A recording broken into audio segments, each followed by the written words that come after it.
발치기로 이어가겠습니다. 제천 지역의 한 중학교에서 학교 폭력, 학폭이 발생해 파문이 일고 있습니다. 피해 학생 측에서는 있을 수 없는 일이 벌어졌다. 상상을 초월하는 피해가 발생했다. 이렇게 주장을 하고 있습니다. 관련 소식 자세히 알아보겠습니다. 제천 지역에 일단 한 중학교로 밝혀지고 있고요. 어떤 사건이 벌어진 겁니까? 네, 청와대 국민 청원 게시판이 있습니다. 예. 이곳에 피해 학생의 부모로 보이는 그런 분이 아이가 극단적인 선택을 하려고 한다. 뭐 이런 제목으로 글을 올렸다고 합니다. 그래서 제천 지역에서 일어난 건데요. 학교 폭력이 작년, 그러니까 학생이 한 2학년 정도 때부터 올해까지 계속해서 폭력을 당한 그런 내용이었습니다. 그래서 집단 학교 폭력은 가해 학생이 또 이렇게 페이스북에 올리면서 또 이렇게 알려졌는데 어쨌든 폭력과 괴롭힘에 너무 힘들어가지고 여러 차례 극단적인 선택을 하려 했다고 합니다. 그래서 얼마나 충격적인데요. 그렇습니다. 피해 학생이. 네, 그렇습니다. 이 학부모가 올린 글 내용을 보면은 일진 가해 학생이 제설제와 돌을 짜장면에 이렇게 섞어서 놓고 먹으라고 하고 나이터에 또 불을 붙여가지고 이렇게 폭력을 가하기도 하고 또 피해 학생이 먹지 않으니까 강목으로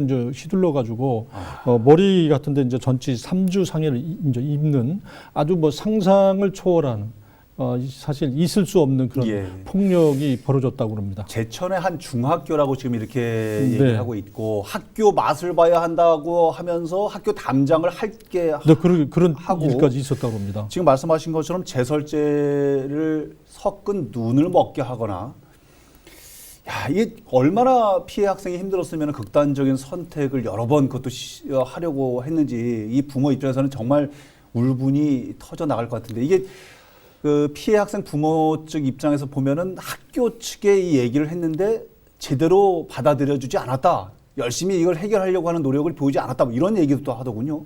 그렇습니다.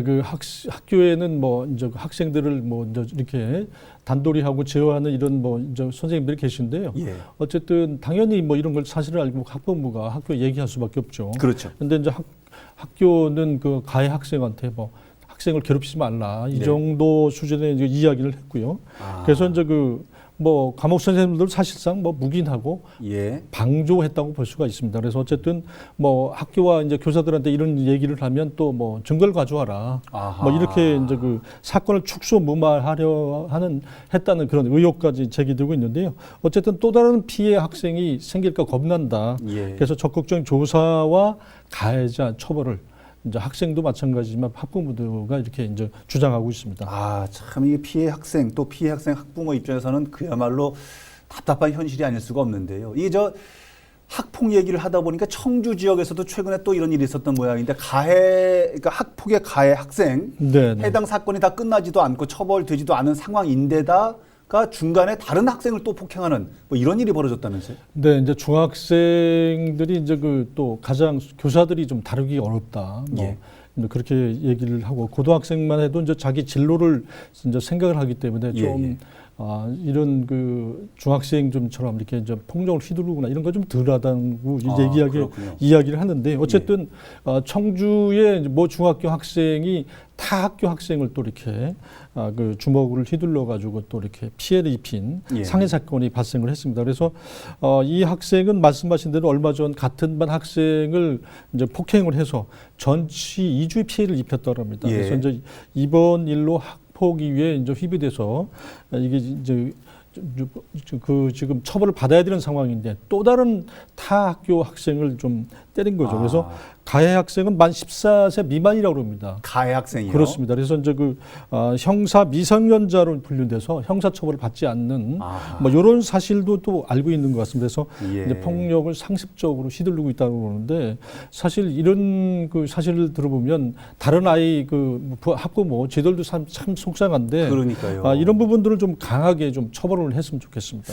결국은 법이 좀 약해서 그런 거 아니야? 이런 지적들도 많이 하시는데 이 지금 해당 청소년 얘기를 들어보면 학교도 무서워하지 않고 법도 무서워하지 않고 그야말로 청소년 학폭 문제가 계속해서 심각한 사회 문제로 이렇게 대두되는 것 같습니다. 그래서 이제 속된 말로 일선 학교 교사들 간에는 뭐 이렇게 이제 뭐 욕을 하거나 예. 뭐 이런 그 뭐 폭력을 가하더라도 이렇게 이제 모른 척 한다는 이야기까지 뭐 나올 정도로 참 옛날로 말하면 말도 안 되는 그런 안타깝습니다. 그 안타까운 상황이 예. 이제 종종 이제 벌어지고 있는 것을 저도 듣고 있는데 어쨌든 범죄를 저지른 만 10세에서 14세 미만 촉법 소년이 예. 최근 5년간 굉장히 많이 이제 증가를 했습니다. 그래서 국민의힘 권영세 그 의원이 경찰청으로부터 받은 그 자료를 보면 2019년부터 소년부 성추행 촉법을 모두 2019년에요. 예. 8,615명이 발생을 했다고 합니다. 그래서 어마어마하군요. 그렇습니다. 2015년에 6,551명이 발생했는데 무려 31.5%가 폭증을 한 거죠. 이렇게 심각한데 해당 학교 선생님들이 모른 채 한다는 것은 정말 씁쓸합니다. 답답한 일이고요. 근데 어쨌든 뭐 이제 선생님들이 뭐 그러리라고 생각을 하지 않지만 그런 말들이 나오는 걸 보면 지금 교사들이 그 학생들의 어떤 그 학교 폭력이라든지 뭐 사실 교사들 보는 앞에서는 벌어지지 않겠지만 사실 제어하기 힘든 그런 환경이 아닌가 이런 생각이 됩니다. 그래서 아마 이런 일들이 벌어지는 모양인데 그 피해 학생 또 피해 부모 측 입장에서 보면 어떻게든지 좀 가해 학생의 가해를 중단시키거나 심하게 말하면 응징을 좀 하고 싶거나 하고 싶은데 학교에 얘기해도 잘 안 되고 법에 얘기를 해도 잘 들어주지 않으니 불법 심부름 센터에 의뢰를 한다 이런 얘기가 나오는 모양이에요. 사실 참 있을 수 없는 일인데요. 저도 뭐 이런 그 삼촌 패키지 뭐 이런 그걸 처음 들어보는데요. 학교 폭력 피해자를 이제 보호하기 위해서 부모들이 돈을 주고 고용을 해가지고 뭐 이제 학교 이제 학교길 뭐 이런 데 이제 보호를 해주는 거죠. 또 삼촌이 척하면서 이제 폭력을 하지 못하도록 가해 학생을 만나가지고 그 이제 덩치도 큰 이런 그 삼촌 패키지 이제 그 용역이라고 그러죠. 용역 이제 맡은 사람들이 가서 등하교길 뭐 동행도 하고.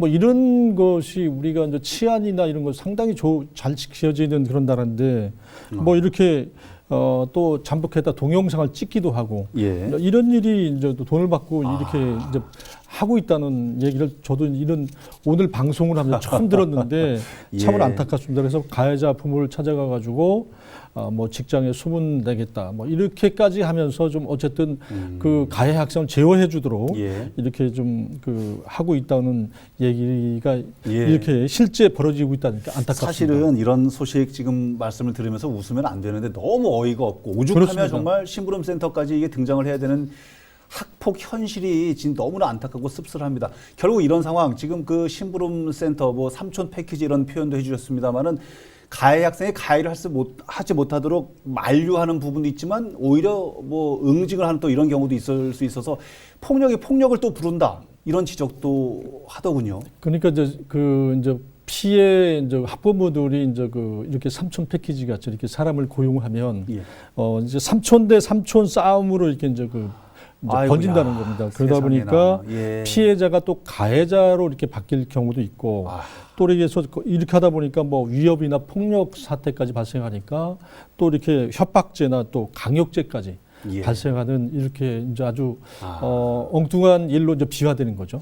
학교 내에서 뭔가 좀 더 스마트한 관리법 또 예전과 좀 다른 아이들의 교육법이나 훈시법 이런 것들 좀 빨리 좀 만들어졌으면 좋겠다는 바람도 좀 있는데 일각에서는 앞서서 10살과 14살 사이에 촉법 소년 말씀을 해주셨는데 가해 학생을 너무 약하게 처벌을 해서 솜방망이 처벌이 결국은 이런 문제를 또 키우는 거 아니야 이런 지적도 있더라고요. 네, 이제 전문가들은 형법이 이제 1960년대에 만들어진 그런 형법이기 때문에 14세라 그러면 상당히 지적 수준이라든지 몸이라든지 상당히 크기 때문에 예전에 비해서 그렇습니다. 이걸 좀 낮춰야 될 필요가 있다.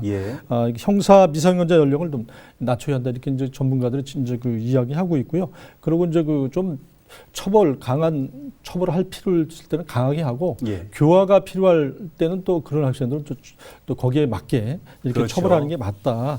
뭐 이렇게 이야기를 하고 있는데 또 다른 뭐 전문가들 얘기 들어보면은 촉법 소년 연령 하향도 뭐 이것도 역시 그 처벌 강화 일환이라고 이렇게 이제 이야기를 하고 있는데요. 2007년 소년법 개정 후에 이 촉법 소년 이 범죄가 줄었는지 이 부분에서 검증이 안 됐다고 그래요. 조사도 제대로 안 돼 있고. 그렇군요. 그래서 이제 이런 부분도 제대로 좀 해야 되겠고요. 2007년에 만 12세 이상, 만 14세 미만에서 만 10세 이상, 예. 14세 미만으로 이렇게 이제 법이 바뀌었는데요.